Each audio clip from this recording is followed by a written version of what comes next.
ప్రస్తుతము ఏ ఇద్దరు చూసినా ఎంత రుణమాఫీ కాబోతోంది, ఏకకాలంలో 2 లక్షలు అని చెప్పారు.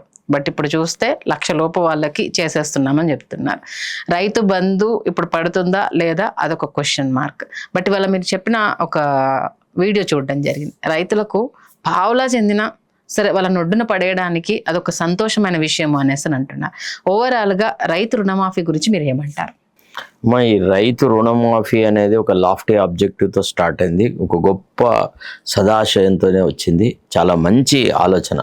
కాకపోతే వీళ్ళు పెట్టిన నిబంధనలన్నిటినీ కనుక మనం గమనిస్తే, అంటే వీళ్ళు అర్హులు కాదు, వాళ్ళు అర్హులు కాదు, వీళ్ళకి ఇవ్వము వాళ్ళకి ఇవ్వమని వీళ్ళైతే ప్రతిబంధకాలు పెట్టారో దాన్ని చూస్తే తెలుగులో ఒక సామెత ఉంటుంది.